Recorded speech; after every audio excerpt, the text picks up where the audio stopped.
स्वागत है आपका नॉवल वाइब में, जहां हर पन्ना खुलते ही एक नई कहानी जन्म लेती है। रहस्य, रोमांस, थ्रिल और भावनाओं से भरी कहानियां बस आपके लिए। तैयार हो जाइए, क्योंकि कहानी अब शुरू होती है। एक भव्य और चकाचौंध भरी सपनों की दुनिया तुरंत टूट गई।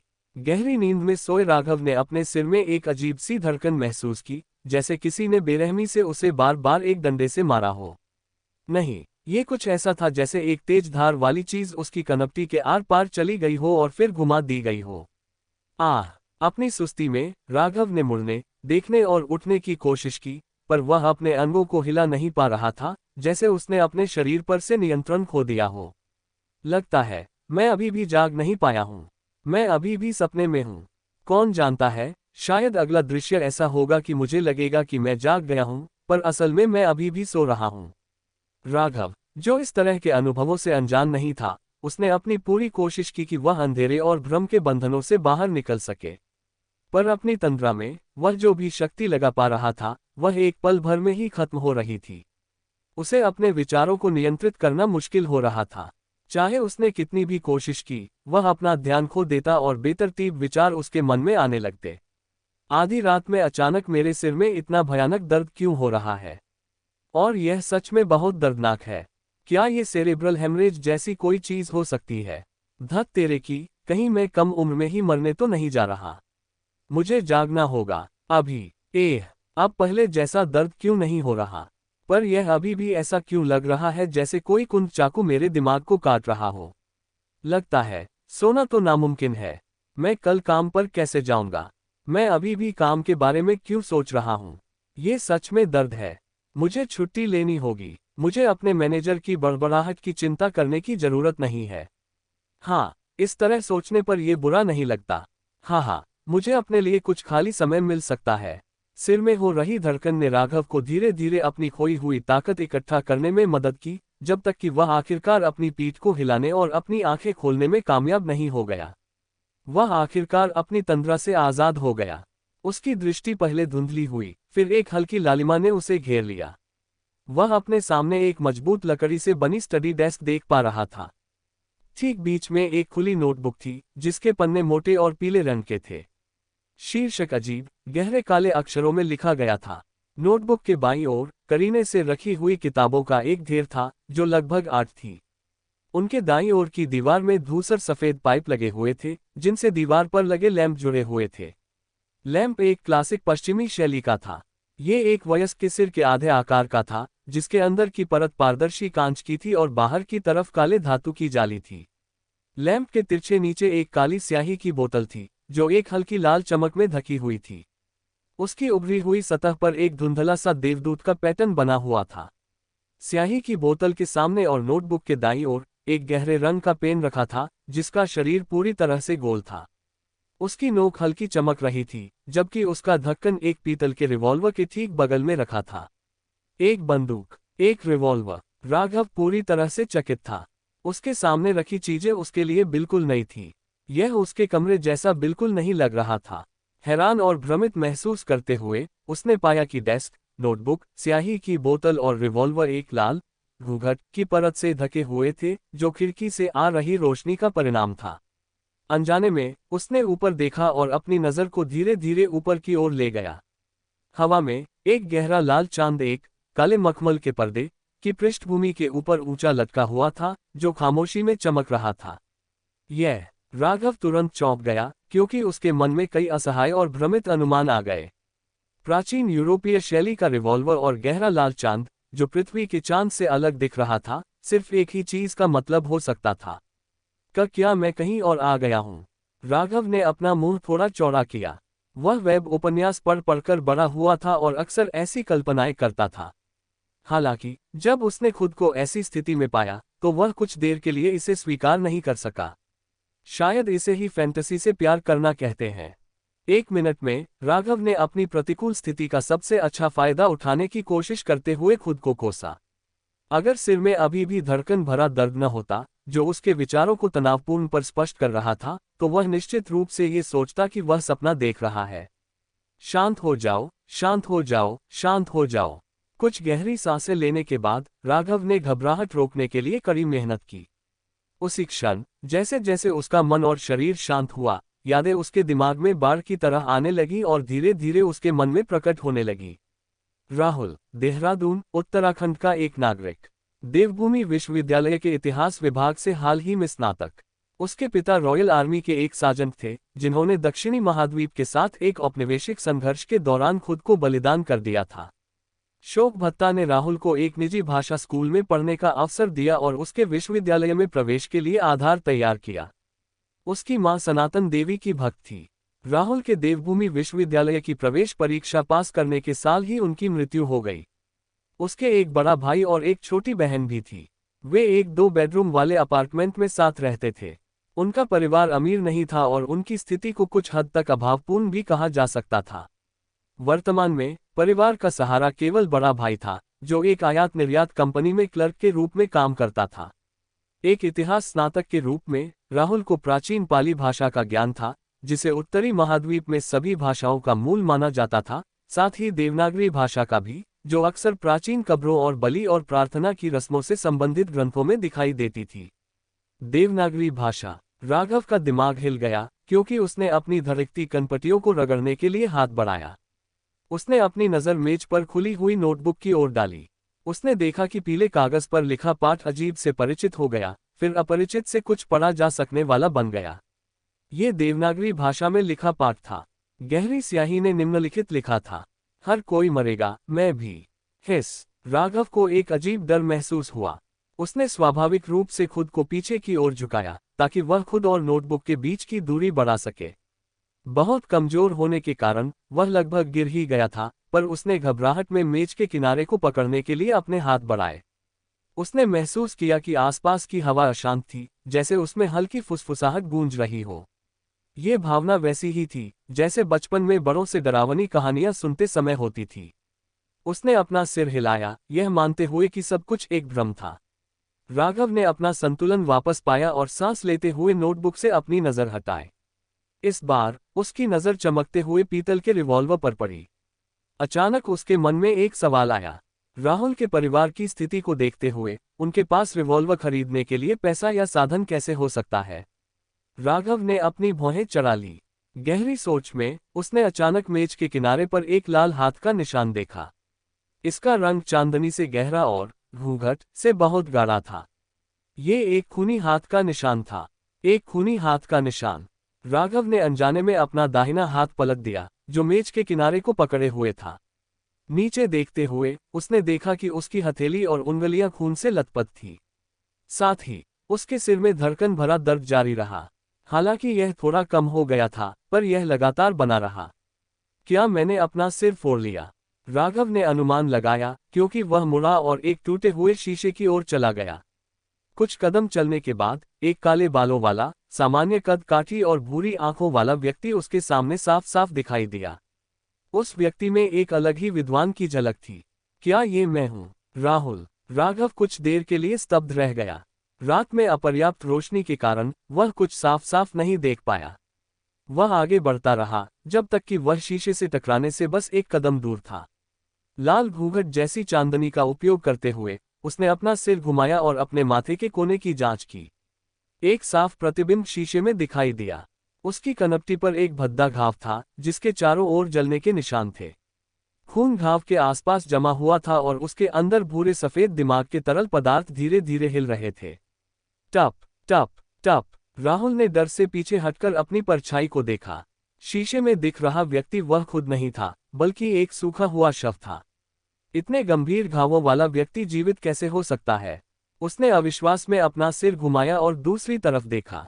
हालांकि वह थोड़ी दूरी पर था और रोशनी भी कम थी, फिर भी वह गहरा घाव और गहरे लाल खून के धब्बे देख सकता था। राहुल ने गहरी सांस ली और खुद को शांत करने की कोशिश की। उसने अपने बाएं सीने पर हाथ रखा और अपने तेजी से धड़कते दिल को महसूस किया, जिसमें अपार जीवन शक्ति थी। फिर उसने अपनी खुली त्वचा को छुआ। हल्की ठंडक के नीचे एक बहती हुई गर्माहट थी। जब वह नीचे झुका और यह जांच कर लिया कि उसके घुटने मुड़ सकते हैं, तो राहुल फिर से खड़ा हो गया और शांत हुआ। क्या हो रहा है? वह माथे पर शिकन डालकर बुदबुदाया। उसने अपने सिर की चोट को एक बार फिर गंभीरता से जांचने का फैसला किया।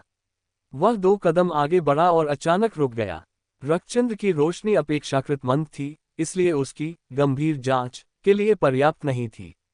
एक स्मृतिखंड ने उसे झकझोर दिया जब राहुल ने अपनी डेस्क के ठीक बगल में दीवार पर लगे धूसर सफेद पाइप और धातु ग्रिड वाले दीपक को देखने के लिए अपना सिर घुमाया। यह उस समय का सबसे सामान्य गैस लैंप था।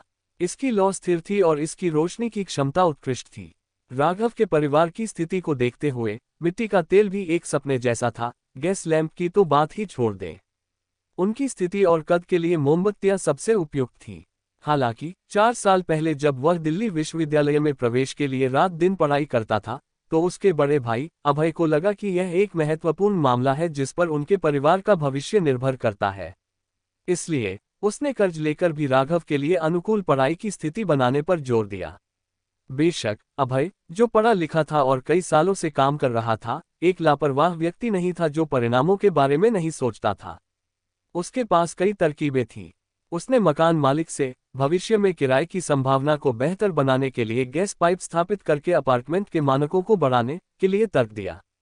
मकान मालिक मान गया और बुनियादी बदलावों को पूरा करने के लिए पैसे दिए। फिर एक आयात और निर्यात कंपनी में काम करने की सुविधा का उपयोग करके उसने लगभग लागत मूल्य पर एक नया गैस लैंप खरीदा। अंत में उसे अपनी बचत का उपयोग करने की आवश्यकता थी और उसे पैसे उधार लेने की जरूरत नहीं पड़ी। स्मृतिखंड उसके दिमाग में कौंधने के बाद राहुल उस डेस्क पर आया जहां उसने पाइप का वाल्व घुमाया और गैस लैंप का स्विच चालू करना शुरू कर दिया। चिंगारी की आवाज के साथ एक चिंगारी निकली। जैसा कि राहुल ने उम्मीद की थी, रोशनी नहीं आई। उसने स्विच को कुछ और बार घुमाया, लेकिन गैस लैंप ने बस चिंगारी निकाली और अंधेरा रहा। अपना हाथ वापस लेते हुए और अपनी बाईं कनपटी पर दबाते हुए राहुल ने अपनी स्मृति के टुकड़ों को खंगालकर कारण तलाशा। कुछ सेकंड बाद वह मुड़ा और दरवाजे की ओर चला। वह उस मशीन के पास पहुंचा जो दीवार में लगी हुई थी और उससे धूसर सफेद पाइप जुड़े हुए थे। ये एक गैस मीटर था। खुले गियर और बेयरिंग को देखने के बाद राहुल ने अपनी पैंट की जेब से एक सिक्का निकाला। ये गहरे पीले रंग का था और इसमें कांसे की चमक थी। सिक्के के सामने एक मुकुट पहने हुए व्यक्ति का चित्र था और पीछे एक गेहूं के ढेर पर 1 लिखा था। राहुल जानता था कि यह लोयन साम्राज्य की सबसे बुनियादी मुद्रा थी। इसे एक तांबे का पैसा कहा जाता था। एक पैसे की क्रय शक्ति उसके पुनर्जन्म से पहले लगभग 3 से 4 रुपए थी। ऐसे सिक्कों में 5 पैसे, आधा पैसा और 1/4 पैसा जैसे अन्य मूल्यवर्ग भी थे। 3 प्रकारों के बावजूद मूल्यवर्ग पर्याप्त छोटी इकाइयों में नहीं थे। रोजमर्रा की जिंदगी में एक ही सिक्के को खर्च करने के लिए समय समय पर कई अलग अलग चीजें खरीदनी पड़ती थी।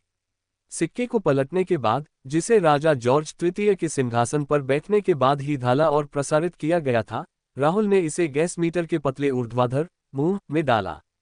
खींच खंच। पैसा मीटर के नीचे गिरने के बाद गियर के पीसने की आवाज तुरंत सुनाई दी, जिससे एक छोटी लेकिन मधुर यांत्रिक लय उत्पन्न हुई। राहुल ने कुछ सेकंड के लिए मीटर को देखा और फिर भारी लकड़ी की डेस्क पर लौट आया। फिर उसने गैस लैंप का स्विच चालू करने के लिए हाथ बढ़ाया। कुछ चिंगारी के बाद एक तेज आवाज आई। एक आग की लौ जली और तेजी से बढ़ी। चमकदार रोशनी पहले दीवार के लैंप के अंदरूनी हिस्से में समा गई और फिर पारदर्शी कांच से होकर कमरे को एक गर्म चमक से ढंक दिया। अंधेरा तेजी से पीछे हट गया क्योंकि लालिमा खिड़की से बाहर चली गई। राहुल ने एक रहस्यमय कारण से सहज महसूस किया क्योंकि वह जल्दी से ड्रेसिंग मिरर के सामने आया। इस बार उसने अपनी कनपटी का गंभीरता से निरीक्षण किया और एक भी विवरण नहीं छोड़ा। कुछ दौर के निरीक्षण के बाद उसे पता चला कि मूल खून के धब्बे के अलावा भयानक घाव से अब तरल पदार्थ नहीं बह रहा था। ऐसा लग रहा था कि इसे सबसे अच्छी रक्तस्तंभन और पट्टी मिली थी। जहां तक धीरे धीरे रेंगते हुए धूसर सफेद मस्तिष्क और घाव के चारों ओर मांस और खून की पहचान योग्य वृद्धि का संबंध है, इसका मतलब था कि घाव को ठीक होने में 30 से 40 मिनट या शायद 2 से 3 घंटे भी लग सकते हैं, जिसके बाद केवल एक हल्का निशान रह जाएगा। पुनर्जन्म से मिलने वाले उपचारात्मक प्रभाव। राहुल ने अपने मुंह का दाहिना कोना घुमाते हुए चुपचाप बुदबुदाया। उसके बाद उसने एक लंबी आह भरी। फिर भी वह अभी भी जीवित था। अपना मन शांत करने के बाद उसने एक दराज खोली और साबुन का एक छोटा सा टुकड़ा निकाला। उसने अलमारी के किनारे लटके पुराने और फटे तौलियों में से एक लिया और दरवाजा खोला। फिर वह उस सार्वजनिक बाथरूम की ओर चला गया जिसे दूसरी मंजिल पर रहने वाले किराएदार साझा करते थे। हाँ, मुझे अपने सिर पर खून के धब्बे साफ करने चाहिए, वरना मैं एक अपराध स्थल जैसा दिखता रहूंगा। खुद को डराना तो ठीक है, लेकिन अगर मैं अपनी बहन मिताली को कल सुबह जल्दी उठने पर डरा दूं, तो ये काफी समस्याग्रस्त होगा। बाहर का गलियारा घना अंधेरा था। गलियारे के अंत में खिड़की से लालिमा भरी चांदनी से केवल छायाचित्र मुश्किल से दिखाई दे रहे थे। वे एक जोड़ी राक्षस आंखों की तरह दिख रहे थे जो देर रात तक चुपचाप जीवित लोगों का निरीक्षण कर रही थी। राहुल ने अपने कदमों को हल्का किया क्योंकि वह कांपते हुए डर के साथ सांप्रदायिक बाथरूम की ओर चला गया। जब वह अंदर दाखिल हुआ तो और भी चांदनी थी, जिससे वह सब कुछ स्पष्ट रूप से देख पा रहा था। राहुल एक वॉश बेसिन के सामने खड़ा हुआ और नल के घुंडी को घुमाया।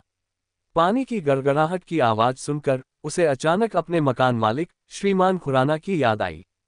चूंकि पानी किराए में शामिल था, इसलिए ये छोटा और पतला सज्जन व्यक्ति, जिसने एक टोपी, एक बनियान और एक काला सूट पहना था, हमेशा बाथरूम का सक्रिय रूप से निरीक्षण करता था ताकि बहते पानी की किसी भी आवाज का पता चल सके। यदि पानी बहुत जोर से गड़गड़ाता था, तो श्रीमान खुराना अपनी सभी सज्जनता को नजरअंदाज कर देते थे और अपनी छड़ी को हिलाकर बाथरूम के दरवाजे पर मारते थे, चिल्लाते थे, अरे चोर, बर्बादी एक बेशर्मी की बात है, मैं तुम्हें याद रखूंगा, अगर मैंने ऐसा फिर से होते देखा, तो अपने गंदे सामान के साथ भाग जाओ, मेरी बात मानो, ये दिल्ली शहर का सबसे किफ़ायती अपार्टमेंट है। तुम्हें कहीं और इतना दयालु मकान मालिक नहीं मिलेगा। उन विचारों को हटाते हुए राहुल ने अपने चेहरे से खून के धब्बे को एक नम तौलिए का उपयोग करके बार बार साफ किया। बाथरूम में जीर्ण शीर्ण दर्पण का उपयोग करके खुद की जांच करने और यह सत्यापित करने के बाद कि जो कुछ बचा था वह एक बदसूरत घाव और एक पीला चेहरा था, राहुल ने आराम किया। फिर उसने अपनी लिनेन की शर्ट उतारी और खून के धब्बों को धोने के लिए साबुन का एक टुकड़ा इस्तेमाल किया। उस समय उसने अपनी भौहें सिकोड़ी और एक संभावित समस्या को याद किया। घाव बहुत अतिरंजित था और बहुत खून था। उसके शरीर के अलावा उसके कमरे में भी उसकी चोट के निशान अभी भी मौजूद होने की संभावना थी। कुछ मिनट बाद जब राहुल अपनी लिनेन की शर्ट से काम कर चुका था, तो वह एक नम तौलिए के साथ तेजी से अपने अपार्टमेंट में लौट आया। उसने पहले डेस्क पर खून के हाथ के निशान को पोंछा और फिर गैस लैंप की रोशनी का उपयोग करके उन जगहों को तलाशा जिन्हें वह चूक गया था। उसने तुरंत पाया कि डेस्क के नीचे फर्श पर काफी मात्रा में खून बिखरा हुआ था और दीवार के बाईं ओर एक पीली गोली थी। कनपटी पर रिवॉल्वर से एक गोली चलाना। पहले के सुरागों को मिलाकर राहुल को एक मोटा मोटा अंदाजा हो गया था कि राघव की मृत्यु कैसे हुई थी। उसे अपनी अटकल की पुष्टि करने की कोई जल्दी नहीं थी। इसके बजाय उसने गंभीरता से खून के धब्बे को पोंछा और दृश्य को साफ किया। उसके बाद उसने गोली ली और अपनी डेस्क के किनारे लौट आया। उसने रिवॉल्वर का सिलेंडर खोला और अंदर की गोलियों को बाहर निकाला। कुल 5 गोलियां और एक खाली कारतूस खोल, सभी में एक पीतल की चमक थी। वास्तव में राहुल ने अपने सामने खाली कारतूस खोल को देखा और सिर हिलाते हुए गोलियों को वापस सिलेंडर में भर दिया। उसने अपनी नजर बाईं ओर घुमाई और वह नोटबुक के शब्दों पर पड़ी, हर कोई मरेगा, मैं भी। उसके बाद और भी अधिक प्रश्न उसके मन में उठे। बंदूक कहां से आई? क्या यह आत्महत्या थी या एक नकली आत्महत्या? एक विनम्र पृष्ठभूमि के इतिहास स्नातक को किस तरह की परेशानी हो सकती थी? इस तरह की आत्महत्या विधि से इतना कम खून ही क्यों बहता था? क्या ऐसा इसलिए था क्योंकि मैंने समय पर पुनर्जन्म लिया और इसके साथ उपचार लाभ मिले? एक पल के लिए विचार करने के बाद राहुल ने एक और लिनेन की शर्ट पहनी। वह कुर्सी पर बैठ गया और अधिक महत्वपूर्ण मामलों पर विचार करने लगा। राघव का अनुभव अभी भी कुछ ऐसा नहीं था जिसके बारे में उसे खुद को चिंतित करने की आवश्यकता थी। असली समस्या उसके पुनर्जन्म का कारण पता लगाना और क्या वह वापस लौट सकता था। उसके माता पिता, रिश्तेदार, सबसे अच्छे दोस्त और दोस्त, इंटरनेट की आकर्षक दुनिया और सभी प्रकार के स्वादिष्ट व्यंजन, ये कारण थे जिन्होंने उसकी लौटने की इच्छा को प्रेरित किया। Click click click. राहुल का दाहिना हाथ अवचेतन रूप से रिवॉल्वर के सिलेंडर को बाहर खींच रहा था और बार बार उसे वापस अपनी जगह पर रख रहा था। हाँ, मेरे लिए इस समय और अतीत के बीच ज्यादा अंतर नहीं रहा है। मैं बस थोड़ा दुर्भाग्यशाली था, लेकिन मैं बिना किसी रहस्यमय कारण के पुनर्जन्म क्यों लूंगा? बुरा भाग्य। हाँ, मैंने आज रात के खाने से पहले एक भाग्य बढ़ाने वाला अनुष्ठान करने की कोशिश की थी। एक विचार राहुल के दिमाग में कौन था जिसने उन यादों को रोशन किया जो भ्रम के कोहरे से छिपी हुई थी। एक योग्य कीबोर्ड राजनेता, कीबोर्ड इतिहासकार, कीबोर्ड अर्थशास्त्री, कीबोर्ड जीव विज्ञानी और कीबोर्ड लोक कथाकार के रूप में उसने हमेशा खुद को सब कुछ के बारे में कुछ जानने वाला माना था। बेशक उसका सबसे अच्छा दोस्त अक्सर उसे केवल सब कुछ के बारे में थोड़ा जानने वाला कहकर उसका मजाक उड़ाता था। और उनमें से एक चीनी भविष्यवाणी थी। पिछले साल जब वह अपने गृहनगर गया था तो उसने एक पुरानी किताबों की दुकान पर quintessential divination and arcane arts of the Qin and Han dynasty नामक एक धागे से बंधी किताब की खोज की थी। ये काफी दिलचस्प लग रही थी और इंटरनेट पर पोस्ट करने में उसकी मदद कर सकती थी, इसलिए उसने इसे खरीदा। दुर्भाग्य से उसकी रुचि कम समय के लिए थी। इसमें इस्तेमाल की गई खड़ी लिपि ने पढ़ने के अनुभव को भयानक बना दिया। उसने बस शुरुआती पन्नों को पलटा और फिर उसे एक कोने में फेंक दिया। पिछले महीने उसने बुरे भाग्य की एक लहर का अनुभव किया था, अपना सेल फोन खोना, ग्राहक उसे धोखा देकर भाग जाना और काम पर गलतियां। तभी उसे अचानक क्विनेसेंशियल डिवाइनेशन एंड आर्केन आर्ट्स की शुरुआत में लिखे गए भाग्य बढ़ाने वाले अनुष्ठान की याद आई। इसके अलावा आवश्यकताएं बहुत सरल थी, बिना किसी बुनियादी नींव की आवश्यकता के। उसे बस अपने क्षेत्र के मुख्य भोजन के 4 हिस्से लेने और उन्हें अपने कमरे के 4 कोनों में रखने की जरूरत थी। उन्हें मेज और अलमारी जैसे फर्नीचर पर रखा जा सकता था। फिर कमरे के बीच में खड़े होकर उसे एक वर्ग बनाने के लिए वामावर्त दिशा में 4 कदम उठाने थे। पहले कदम पर उसे ईमानदारी से धरती और आकाश के अमर भगवान से आशीर्वाद का जाप करना था। दूसरा कदम चुपचाप जाप करना था, धरती और आकाश के आकाश भगवान से आशीर्वाद। तीसरा कदम धरती और आकाश के प्रतिष्ठित सम्राट से आशीर्वाद था और चौथा कदम धरती और आकाश के दिव्य योग्य से आशीर्वाद था। 4 कदम उठाने के बाद उसे अपनी आंखों को बंद करने और अपने मूल स्थान पर 5 मिनट तक इंतजार करने की आवश्यकता थी। तभी अनुष्ठान को पूर्ण माना जाएगा। चूंकि इसमें उसे कोई पैसा खर्च नहीं करना पड़ा, उसने किताब ढूंढी, जो निर्धारित था उसका पालन किया और रात के खाने से पहले ऐसा किया। हालांकि तब कुछ नहीं हुआ। कौन सोच सकता था कि वह वास्तव में आधी रात में पुनर्जन्म लेगा। पुनर्जन्म एक स्पष्ट संभावना है कि यह उस भाग्य बढ़ाने वाले अनुष्ठान के कारण है। हाँ, मुझे कल यहाँ इसे आजमाना चाहिए। अगर यह वास्तव में उसी के कारण है तो मेरे पास वापस पुनर्जन्म लेने का मौका है। राहुल ने रिवॉल्वर के सिलेंडर को हिलाना बंद कर दिया और अचानक सीधा बैठ गया। किसी भी हाल में उसे इसे आजमाना होगा। उसे एक अंतिम प्रयास करना होगा। अपनी योजना की पुष्टि करने के बाद राहुल ने तुरंत महसूस किया कि उसके पास एक मानसिक सहारा था। उसका डर और बेचैनी सभी उसके दिमाग के एक कोने में चली गई। तभी उसे राघव की स्मृति के टुकड़ों का सावधानीपूर्वक अध्ययन करने का मन हुआ। राहुल ने आदत से खड़े होने से पहले पाइप का वाल्व बंद कर दिया। उसने दीवार के लैंप को धीरे धीरे मंद होते देखा जब तक कि उसकी लौ बुझ नहीं गई और फिर वापस बैठ गया। जैसा कि वह अवचेतन रूप से रिवॉल्वर के पीतल के सिलेंडर से खेल रहा था, उसने अपने सिर के किनारे को दबाया। उसने अपनी यादों को लालिमा से रंगे हुए अंधेरे में धीरे धीरे याद किया, जैसे कि वह एक मूवी थिएटर में सबसे चौकस दर्शक था। शायद उसके सिर से एक गोली गुजरने के परिणामस्वरूप राघव की यादें टूटे हुए कांच की तरह थीं। न केवल यादें सन्निहित नहीं थीं, बल्कि कई जगहें थीं जो स्पष्ट रूप से गायब थीं। उदाहरण के लिए, कैसे उसके पास उत्कृष्ट रिवॉल्वर आया, क्या उसने आत्महत्या की थी या उसे मार दिया गया था।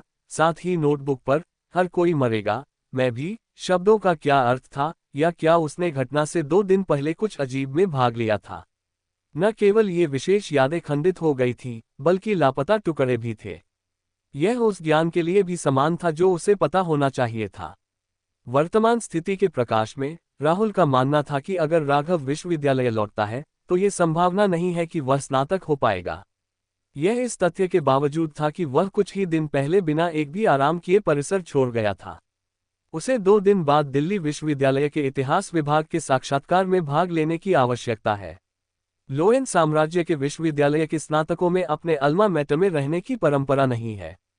उसके गुरु ने उसे दिल्ली विश्वविद्यालय और मुंबई विश्वविद्यालय के लिए एक सिफारिश पत्र दिया था। खिड़की से राहुल ने चुपचाप पश्चिम में अस्त होते हुए लाल चांद को देखा। चांद का धीरे धीरे डूबना तब तक जारी रहा जब तक कि पूरब से हल्की रोशनी नहीं निकली, जिसने क्षितिज को सुनहरा रंग दिया।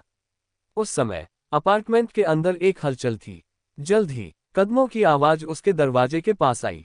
मिताली जाग गई है। वह वास्तव में हमेशा की तरह समय की पाबंद है। राहुल मुस्कुराया। राघव की यादों के कारण मिताली को देखकर उसे ऐसा लगा जैसे वह वास्तव में उसकी छोटी बहन थी। हालांकि मेरी कोई छोटी बहन नहीं है, उसने तुरंत खुद का खंडन किया। मिताली अभय और राघव से अलग थी। उसकी प्रारंभिक शिक्षा शाश्वत देवी के चर्च द्वारा दी जाने वाली रविवार स्कूल की कक्षाओं में पूरी नहीं हुई थी। जब वह स्कूल जाने की उम्र तक पहुंची तो लोयन साम्राज्य ने बुनियादी शिक्षा कानून लागू किया था। एक प्राथमिक और माध्यमिक शिक्षा समिति की स्थापना की गई थी और उसे विशेष रूप से धन प्रदान किया गया था, जिससे शिक्षा में साम्राज्य का निवेश बढ़ गया था।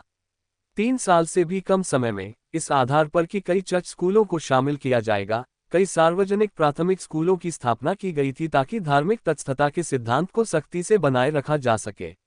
ये शिक्षा को तूफानों के भगवान, शाश्वत देवी और भाप और मशीनरी के भगवान के बीच के संघर्षों में शामिल होने से रोकने के लिए था। रविवार स्कूल की तुलना में, जिसमें प्रति सप्ताह केवल 1 तांबे का पैसा खर्च होता था, एक सार्वजनिक प्राथमिक स्कूल की लागत प्रति सप्ताह 3 पैसे काफी महंगी लगती थी। हालांकि पूर्व में केवल हर रविवार को शिक्षा प्रदान की जाती थी, जबकि बाद में प्रति सप्ताह 6 दिन कक्षाएं प्रदान की जाती थी। निष्कर्ष में कीमत इतनी कम थी कि ये लगभग मुफ्त थी। मिताली अधिकांश लड़कियों से अलग थी। छोटी उम्र से उसे गियर, स्प्रिंग और बेयरिंग जैसी चीजें पसंद थी। उसकी महत्वाकांक्षा एक भाप मैकेनिक बनने की थी। संस्कृति की कमी से पीड़ित अभय, जो शिक्षा के महत्व को जानता था, ने अपनी बहन के सपनों का उसी तरह समर्थन किया जैसे उसने राघव की विश्वविद्यालय शिक्षा का समर्थन किया था। आखिरकार दिल्ली तकनीकी स्कूल को केवल माध्यमिक शिक्षा माना जाता था। उसे भाषा स्कूल या अधिक ज्ञान के लिए सार्वजनिक स्कूल में जाने की कोई आवश्यकता नहीं थी। पिछले साल जुलाई में 15 साल की मिताली ने अपनी प्रवेश परीक्षा पास की और दिल्ली तकनीकी स्कूल के भाप और मशीनरी विभाग में एक छात्र बनने के अपने सपनों को पूरा किया।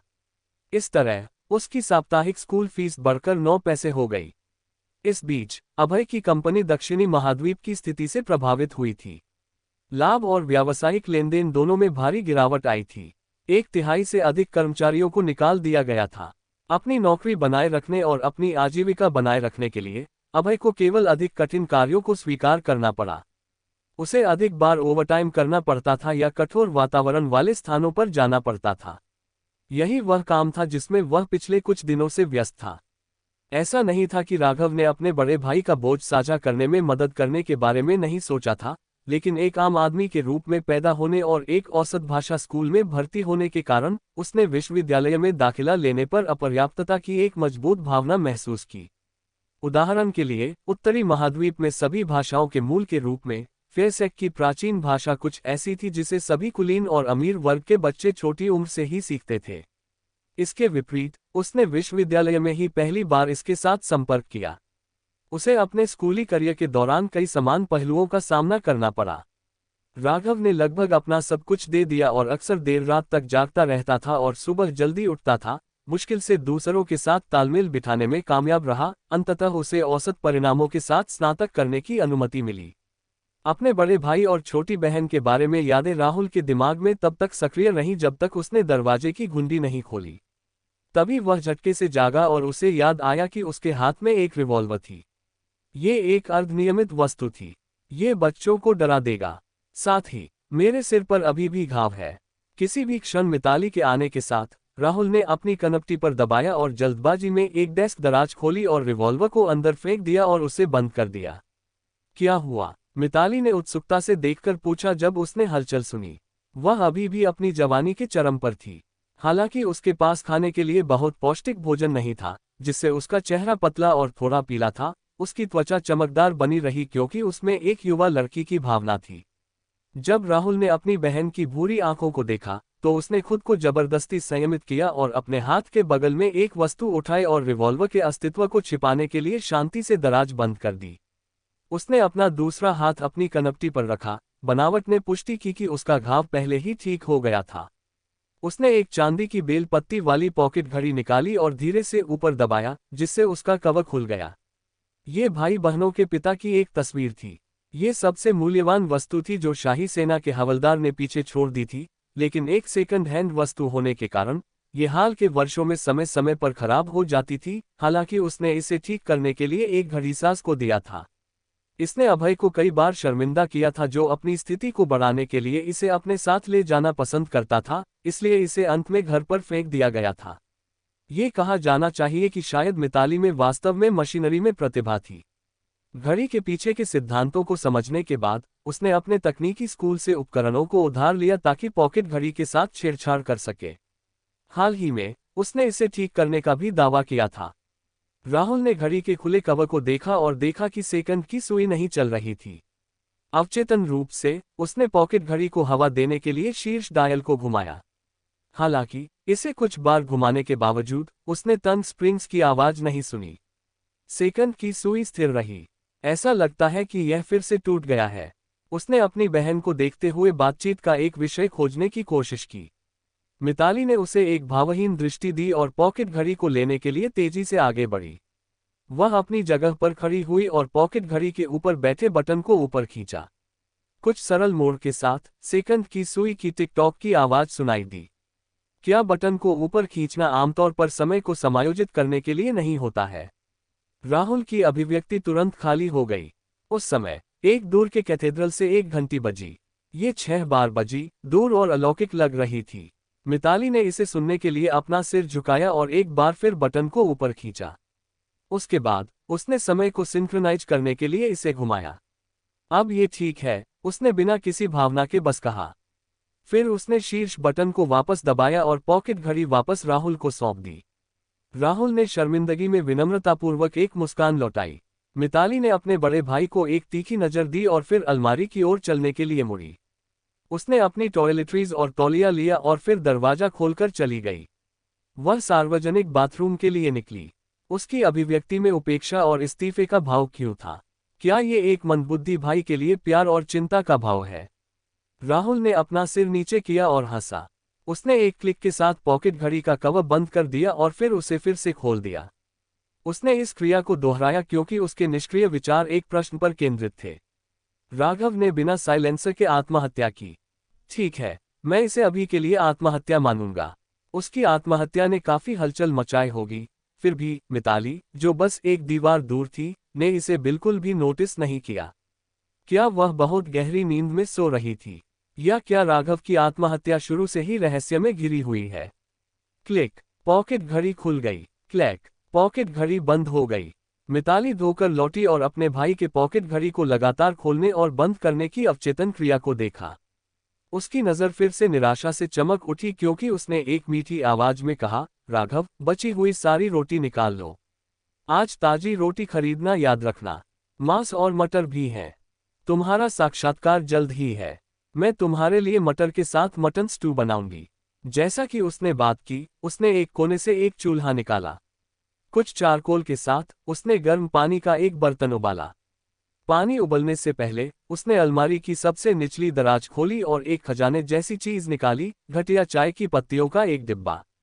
उसने लगभग 10 पत्तियां बर्तन में फेंक दी और दिखावा किया कि यह असली चाय थी।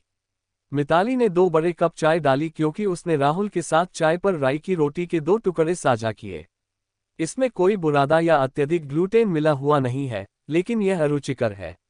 राहुल अभी भी कमजोर महसूस कर रहा था और भूखा था। उसने आंतरिक रूप से शिकायत करते हुए चाय के साथ रोटी निगलने के लिए खुद को मजबूर किया।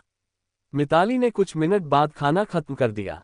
अपनी काली बालों को समायोजित करने के बाद जो उसके बनियान तक पहुंचते थे, उसने राहुल को देखा और कहा, ताजी रोटी खरीदना याद रखना। हमें बस 8 पाउंड की जरूरत है। मौसम गर्म है, इसलिए रोटी आसानी से खराब हो जाएगी। साथ ही मटन और मटर खरीदना। उन्हें खरीदना याद रखना। वास्तव में वह अपने सुस्त भाई के लिए चिंता दिखा रही थी। उसे एक और बार जोर देने के लिए दोहराना भी पड़ा। राहुल ने एक मुस्कान के साथ सिर हिलाया। ठीक है। लोएन साम्राज्य के पाउंड के बारे में राहुल ने राघव की मांसपेशियों की स्मृति को अपनी स्मृति के साथ मिलाया। उसने माना कि यह लगभग आधा किलोग्राम के करीब था जिसकी उसे आदत थी। मिताली ने आगे कुछ नहीं कहा। वह खड़ी हुई और क्षेत्र को साफ किया। दोपहर के भोजन के लिए रोटी का आखिरी टुकड़ा पैक करने के बाद उसने एक फटा हुआ घूंघट टोपी पहनी जो उनकी मां ने पीछे छोड़ दी थी। अपनी किताबें और स्टेशनरी ले जाने के लिए इस्तेमाल किए जाने वाले एक खुद से सिले हुए बैग को उठाया और जाने के लिए तैयार हो गई। ये रविवार नहीं था, इसलिए उसके पास भाग लेने के लिए कक्षाओं का पूरा दिन था। उनके अपार्टमेंट से दिल्ली तकनीकी स्कूल तक चलने में लगभग 50 मिनट लगते थे। सार्वजनिक घोड़े की गाड़ियां थीं जिनकी लागत प्रति किलोमीटर 1 पैसा थी, जिसमें शहर में 4 पैसे और शहर के बाहरी इलाके में 6 पैसे की सीमा थी। पैसे बचाने के लिए मिताली समय से पहले निकल जाती थी और स्कूल तक चलती थी। जैसे ही उसने मुख्य दरवाजा खोला, वह अपने कदमों पर रुक गई और अपने शरीर को आधा घुमाया। राघव, बहुत ज्यादा मटन या मटर मत खरीदना। अभय रविवार को वापस आ सकता है। ओह, और याद रखना कि हमें केवल 8 पाउंड रोटी की जरूरत है। ठीक है, निश्चित रूप से, राहुल ने झुंझलाहट में जवाब दिया। साथ ही उसने अपने सिर में रविवार शब्द को कई बार दोहराया। उत्तरी महाद्वीप में एक वर्ष भी इसी तरह 12 महीनों में विभाजित था। हर साल 365 या 366 दिन होते थे। एक सप्ताह भी इसी तरह 7 दिनों में विभाजित था। महीनों का विभाजन खगोलीय अवलोकनों का परिणाम था। इसने राहुल को संदेह करने पर मजबूर कर दिया कि क्या वह एक समानांतर दुनिया में था। जहां तक दिनों के विभाजन का संबंध है, ये धर्म का परिणाम था। ऐसा इसलिए था क्योंकि उत्तरी महाद्वीप में 7 रूढ़िवादी देवता थे: शाश्वत प्रज्वलित सूर्य, तूफानों के भगवान, ज्ञान और ज्ञान के भगवान, शाश्वत देवी, धरती माँ, युद्ध के भगवान और भाप और मशीनरी के भगवान। अपनी बहन को दरवाजा बंद करके जाते हुए देखकर राहुल ने अचानक आह भरी। जल्द ही उसके विचार भाग्य बढ़ाने वाले अनुष्ठान पर केंद्रित हो गए। क्षमा करें, मैं वास्तव में घर वापस लौटना चाहता हूँ। दोबारा कुर्सी पर बैठते ही उसे दूर के गिरजाघर की घंटियों की आवाज फिर से सुनाई दी। 7 बार घंटियां बजने के बाद राघव धीरे धीरे उठा। वह सामने वाली अलमारी के पास गया और अपने कपड़े निकाले।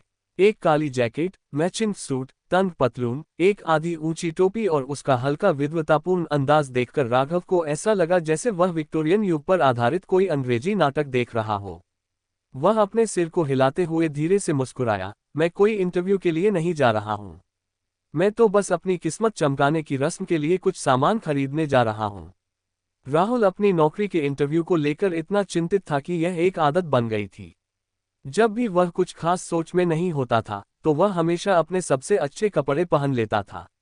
एक गहरी सांस लेने के बाद राघव ने अपना सूट और जैकेट उतारा और एक भूरे पीले रंग का कोट पहन लिया। उसने उसी रंग की गोल किनारे वाली फेल्ट टोपी भी पहनी। जब उसकी वेशभूषा पूरी हो गई, तो वह बिस्तर के पास गया और एक चौकोर तकिया उठाया। उसने नीचे एक छोटे से छेद में हाथ डाला और एक मध्यवर्ती परत मिली। जब उसने अपना दाहिना हाथ बाहर निकाला, तो उसकी हथेली में नोटों का एक बंडल था। गहरे हरे रंग के 8 नोट थे, जिनका रंग थोड़ा फीका पड़ गया था। ये वरुण की सारी बचत थी।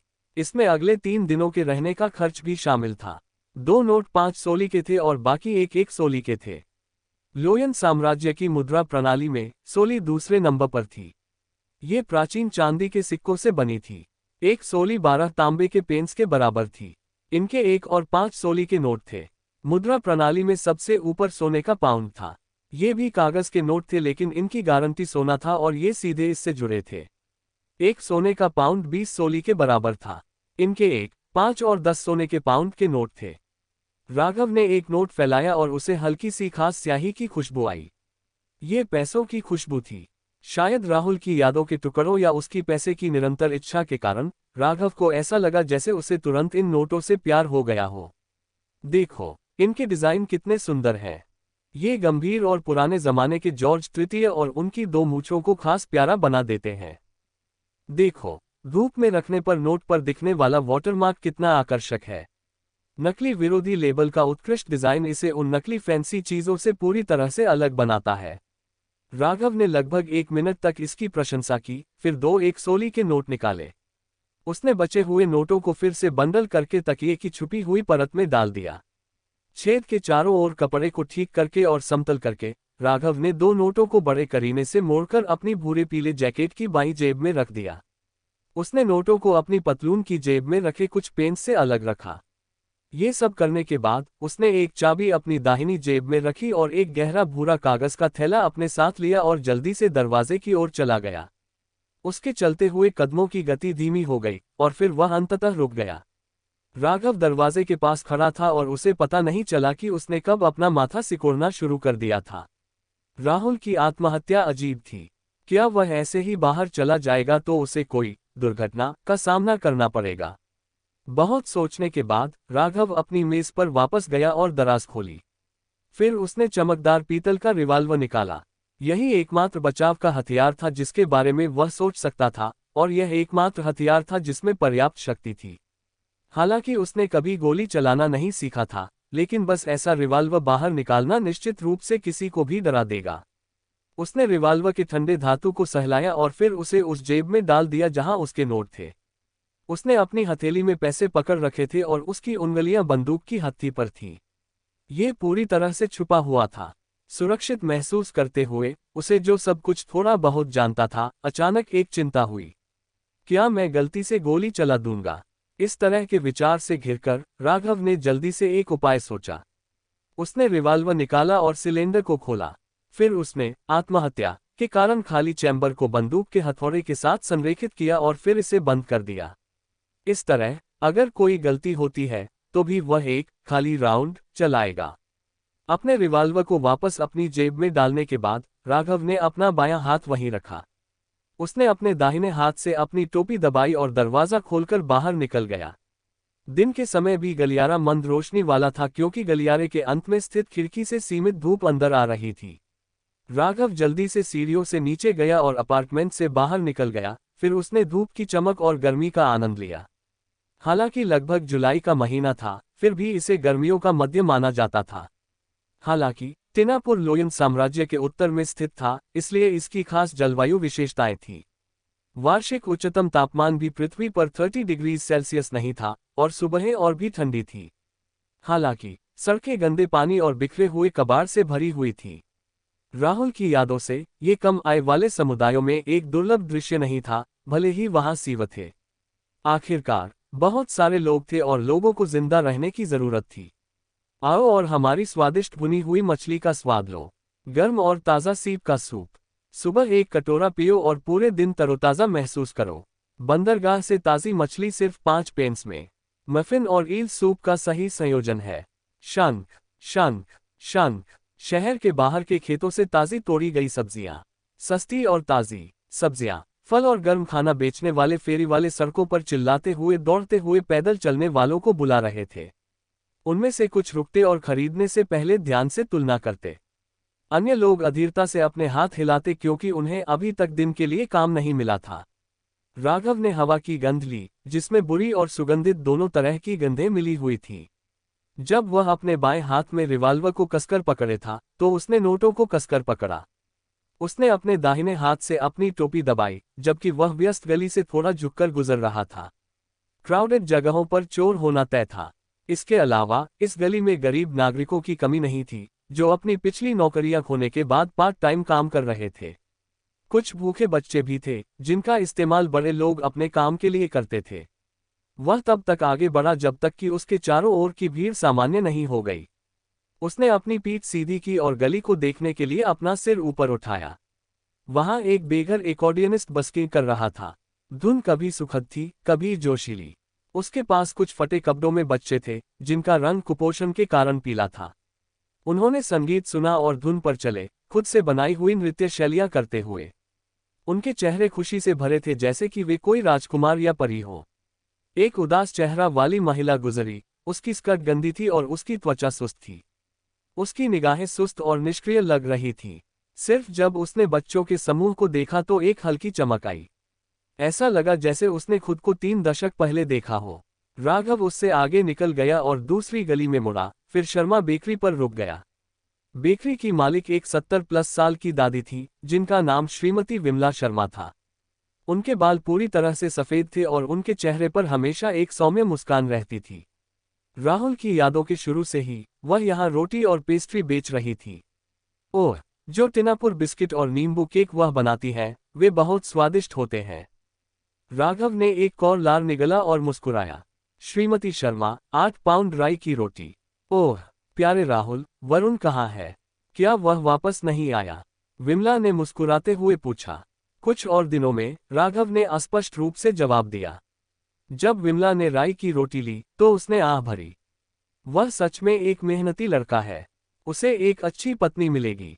ये कहते हुए उसके होठों के कोने मुड़े हुए थे, क्योंकि उसने मजाक में कहा, अब सब ठीक है। तुम पहले ही स्नातक हो चुके हो। तुम हमारे कोई विश्वविद्यालय के इतिहास स्नातक हो। ओह, तुम जल्द ही पैसा कमा पाओगे। तुम्हें उस अपार्टमेंट में नहीं रहना चाहिए जिसमें तुम अभी रह रहे हो। कम से कम तुम्हारे पास एक बाथरूम होना चाहिए जिसे तुम अपना कह सको। श्रीमती शर्मा, तुम आज एक युवा और ऊर्जावान महिला लगती हो। राघव केवल एक सूखी मुस्कान के साथ जवाब दे सकता था। अगर राहुल अपने इंटरव्यू को सफलतापूर्वक पास कर लेता और टिनापुर विश्वविद्यालय में एक लेक्चरर बन जाता, तो ये सच था कि उसका परिवार तुरंत एक उच्च सामाजिक आर्थिक स्थिति में पहुंच जाता। अपनी यादों के टुकड़ों में उसने एक बार उपनगरों में एक बंगला किराए पर लेने की कल्पना की थी। वहां 5 या 6 कमरे होंगे, 2 बाथरूम, एक बड़ा बालकनी ऊपर, 2 कमरे, एक डाइनिंग रूम, एक लिविंग रूम, एक रसोई घर, एक बाथरूम और पहली मंजिल पर एक भूमिगत भंडारण कक्ष होगा। ये एक कोरी कल्पना नहीं थी। टिनापुर विश्वविद्यालय में एक परिवीक्षाधीन लेक्चरर का भी साप्ताहिक वेतन 2 सोने के पाउंड होगा। परिवीक्षा अवधि के बाद वेतन को 3 सोने के पाउंड और 10 सोली तक बढ़ा दिया जाएगा। किसी को ये जानना था कि इतने सालों तक काम करने के बावजूद राहुल के भाई वरुण का साप्ताहिक वेतन केवल 1 पाउंड और 10 सोली था। एक कारखाने में साधारण मजदूरों को 1 पाउंड भी नहीं मिलता था, या ज्यादा से ज्यादा थोड़ा ज्यादा। और एक बंगले का किराया लगभग 19 सोली से 1 पाउंड और 18 सोली था। ये 3 से 4 हजार रुपये कमाने और महीने में 14 से 15 हजार रुपये कमाने के बीच का अंतर है। राघव ने खुद से बड़बड़ाया।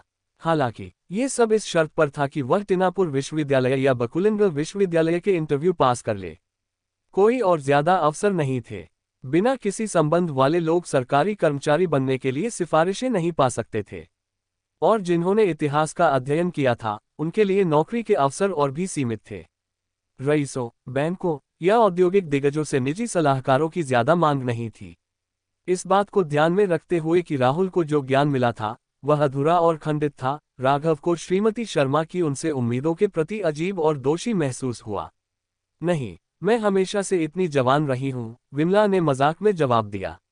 जब वह बोल रही थी तो उसने 16 राई की रोटी, जिनका उसने वजन किया था, को राघव के लाए हुए भूरे कागज के थैले में पैक कर दिया। उसने अपना दाहिना हाथ बढ़ाया और कहा, 9 पेंस। हर राई की रोटी का वजन लगभग आधा पाउंड था, क्योंकि अंतर तो था ही।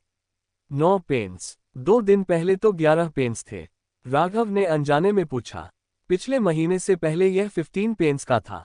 तुम्हें उन लोगों को धन्यवाद देना चाहिए जिन्होंने अनाज अधिनियम को रद्द करने के लिए सड़कों पर विरोध प्रदर्शन किया, विमला ने कंधे उचकाते हुए कहा।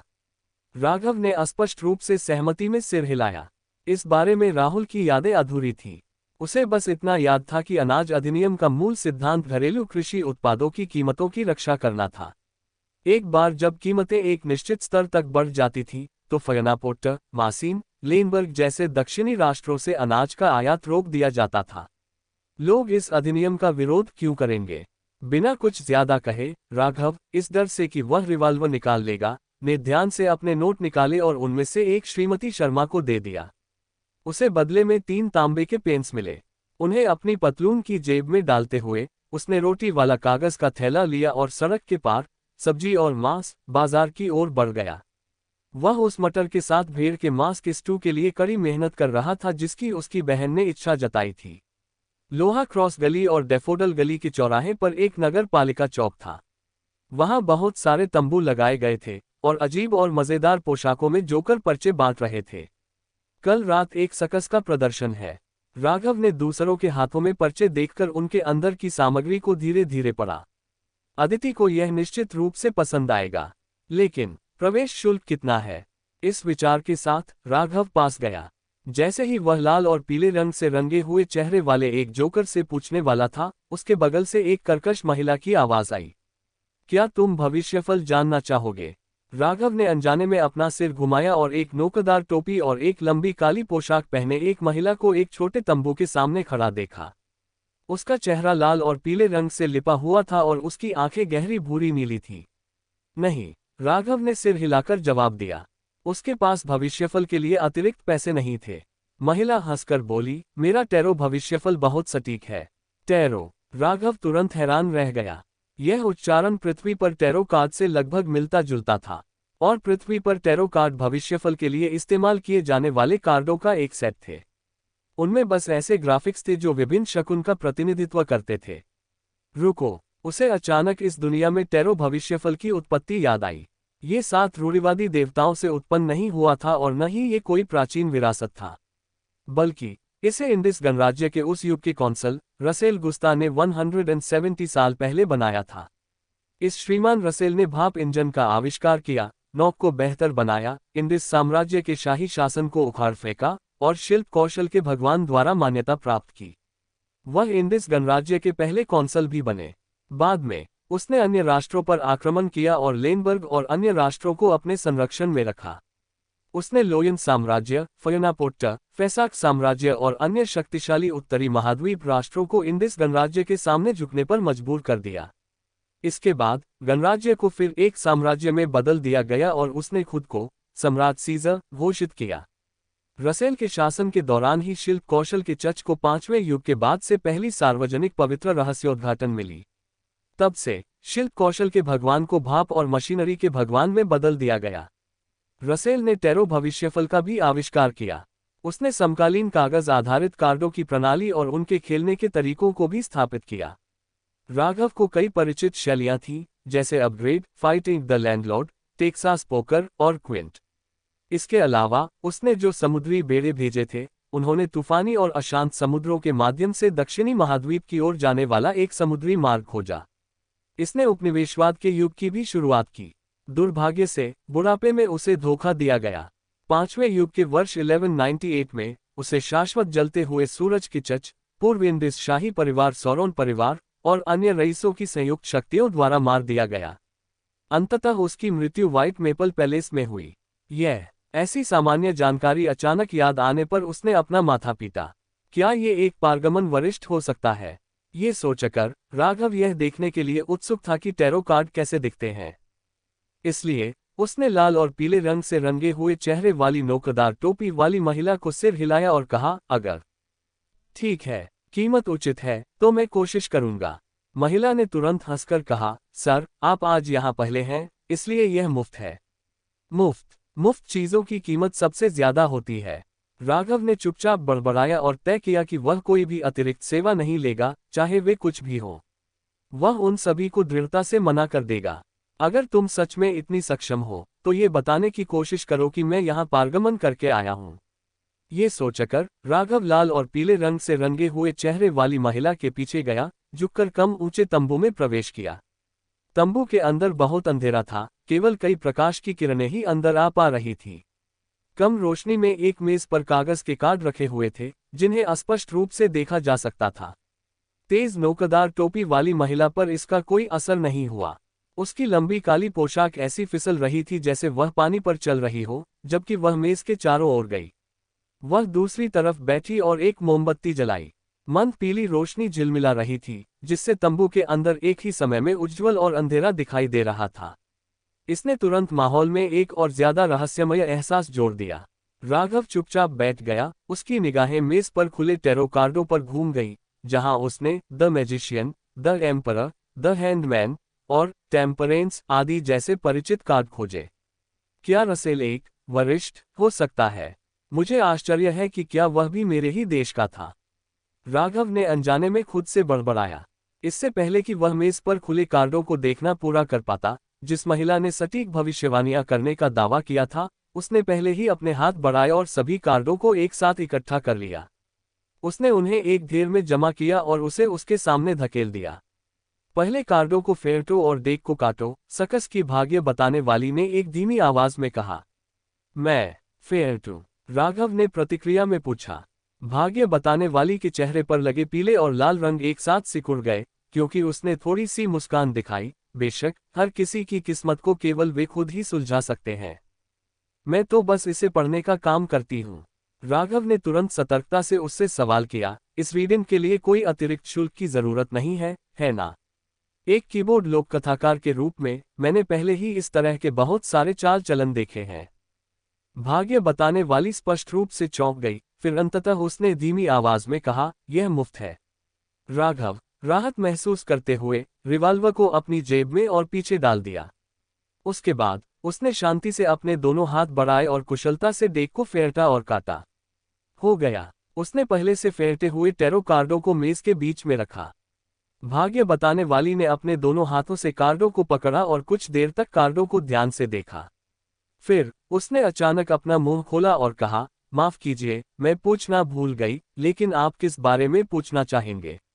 जब वह अपने पहले प्यार को जीत रहा था, तो राघव ने भी टैरो कार्डों पर शोध किया था।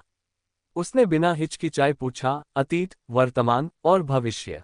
ये टैरो कार्ड व्याख्या के हिस्से के रूप में एक प्रकार का भविष्यफल था। जब 3 कार्डों को क्रमिक रूप से खोला जाता था तो वे किसी के अतीत, वर्तमान और भविष्य का प्रतीक होते थे। भाग्य बताने वाली ने पहले सिर हिलाया, फिर अपने होठों को एक मुस्कान देने के लिए मोड़ा और कहा, तो कृपया डेक को फिर से फेरते। आप केवल तभी सही कार्ड प्राप्त कर सकते हैं जब आपको पता हो कि आप क्या पूछना चाहते हैं। क्या तुम मुझे अभी मूर्ख बना रही थी? क्या तुम्हें इतना छोटा होना पड़ेगा? क्या मैंने सिर्फ कुछ बार ही पूछा कि क्या ये मुफ्त सेवा होगी? राघव के गाल थोड़े से सिकुड़ गए। उसने एक गहरी सांस ली और टैरो डेक को वापस लिया और फिर से फेंटा और काटा। इस बार कोई समस्या नहीं होगी, है ना? उसने पहले से कटे हुए डेक को मेज पर वापस रखा। कोई समस्या नहीं। भाग्य बताने वाली ने अपनी उंगलियां बढ़ाई और डेक के ऊपर से एक कार्ड उठाया। फिर उसने उसे राघव की बाईं ओर रख दिया। जब वह बोल रही थी तो उसकी आवाज और भी धीमी होती जा रही थी। यह कार्ड आपके अतीत का प्रतीक है। यह कार्ड आपके वर्तमान का प्रतीक है। भाग्य बताने वाली ने दूसरा कार्ड राघव के ठीक सामने रखा। फिर उसने तीसरा कार्ड उठाया और उसे राघव की दाईं ओर रख दिया। ये कार्ड भविष्य का प्रतीक है। ठीक है, आप पहले कौन सा कार्ड देखना चाहेंगे? भाग्य बताने वाली ने कार्ड रखने का काम पूरा करने के बाद अपना सिर ऊपर उठाया और अपनी भूरी नीली आंखों से राघव को गहरी नजर से देखा। मैं पहले वर्तमान को देखूंगा, राघव ने कुछ सोचने के बाद कहा। भाग्य बताने वाली ने धीरे धीरे सिर हिलाया और उस टैरो कार्ड को पलट दिया जो सीधे राघव के सामने था। इस कार्ड पर एक रंगीन पोशाक पहने हुए एक किरदार का चित्रण था, जिसने फटी पुरानी टोपी पहनी थी और उसके कंधे पर एक छड़ी थी। छड़ी के अंत में एक गठरी लटक रही थी और एक पिल्ला उसके पीछे चल रहा था। इस पर नंबर 0 था। The fool. भाग्य बताने वाली ने हल्के से कार्ड का नाम पढ़ा और अपनी भूरी नीली आंखें राघव पर टिकाए रखी। द फूल, टैरो का 0 कार्ड।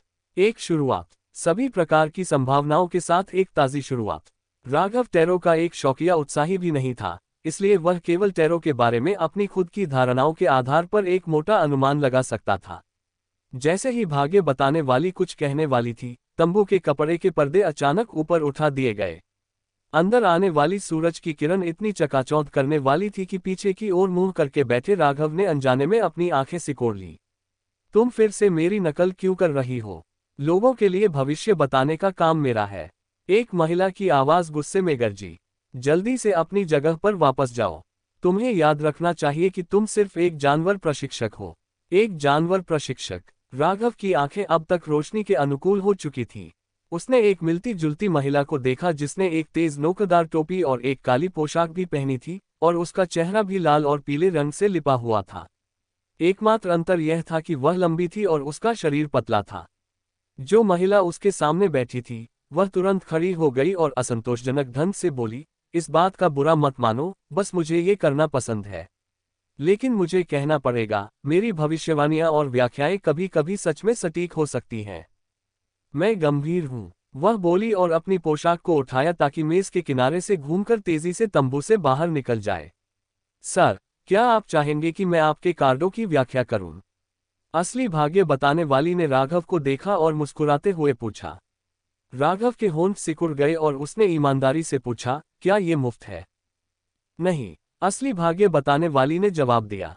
तो रहने दो। राघव ने अपने हाथ वापस खींचे और उन्हें अपनी जेबों में डाल दिया। उसने अपने रिवाल्वर और पैसे को पकड़ा और फिर से झुककर तंबू से बाहर निकला। धिक्कार है, उसने असल में एक जानवर प्रशिक्षक से भविष्य बताया। क्या एक जानवर प्रशिक्षक जो एक भाग्य बताने वाला नहीं बनना चाहता था, वह एक अच्छा जोकर नहीं था? राघव ने इस मामले को बहुत जल्दी भुला दिया। उसने सब्जी और मांस बाजार में 7 पेन से 1 पाउंड के बहुत अच्छे भेड़ के मांस के लिए खर्च किए। फिर उसने कुछ कोमल चौड़ी फलियां, गोभी, प्याज, आलू और अन्य चीजें भी खरीदी। पहले खरीदी गई रोटी के साथ उसने कुल 25 तांबे के पेंस खर्च किए, जो 2 सोली और 1 पेंस में बदल गए। खर्च करने के लिए सच में पर्याप्त नहीं है। बेचारा वरुण। राघव ने न केवल अपने साथ लाए 2 नोटों को खर्च कर दिया था, बल्कि उसे अपनी जेब में मौजूद एक पेंस के साथ इसे ऊपर भी करना पड़ा था। उसने बस आह भरी और इसके बारे में ज्यादा नहीं सोचा क्योंकि वह जल्दी से घर वापस जा रहा था। मुख्य भोजन के साथ वह अब किस्मत चमकाने की रस्म को पूरा कर सकता था। जब दूसरी मंजिल के किराएदार धीरे धीरे चले गए, तो राघव को अभी भी रस्म पूरी करने की कोई जल्दी नहीं थी।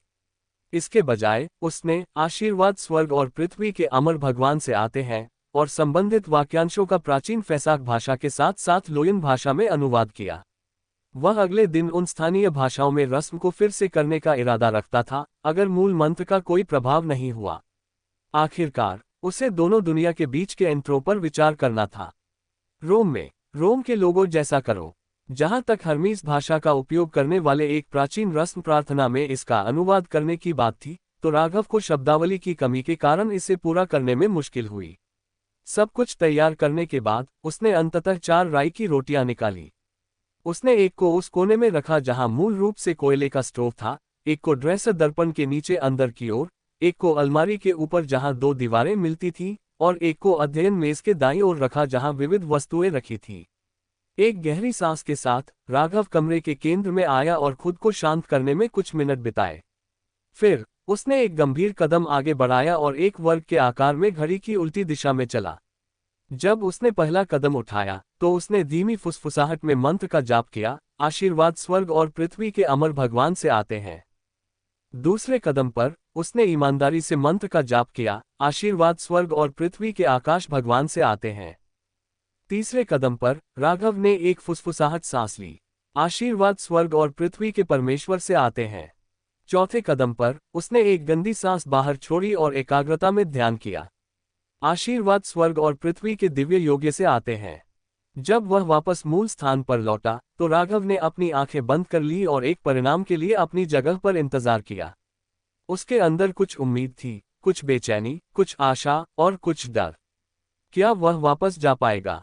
क्या कोई प्रभाव होगा? क्या कोई अप्रत्याशित स्थिति हो सकती है? उसके सामने का अज्ञात लाल रंग की आशा के प्रकाश से दूषित था। राघव के विचार उसके सिर में घूम रहे थे और उसे शांत करना मुश्किल हो रहा था। यह इसी समय था कि उसे अचानक महसूस हुआ कि आसपास की हवा रुक गई है, मोटी और रहस्यमय हो गई है। तुरंत बाद उसके कानों के पास एक धीमी फुसफुसाहट सुनाई दी जो कभी वास्तविक, कभी तेज, कभी काल्पनिक, कभी आकर्षक, कभी पागलपन भरी और कभी पागलों जैसी लगती थी। वह स्पष्ट रूप से बड़बड़ाहट को नहीं समझ पाया जो चल रही थी, लेकिन राघव फिर भी इसे सुनने और यह जानने की कोशिश करने से खुद को रोक नहीं पाया कि ये क्या कह रहा था। उसके सिर में फिर से दर्द हो रहा था। यह इतना दर्दनाक था कि ऐसा लगा जैसे किसी ने उसमें एक स्टील की ड्रिल रॉड डाल दी हो। राघव को केवल ऐसा लगा कि उसका सिर फटने वाला है। उसके विचार रंगों के एक भ्रामक मिश्रण से भरे थे। वह जानता था कि कुछ गलत था और उसने अपनी आंखें खोलने की कोशिश की।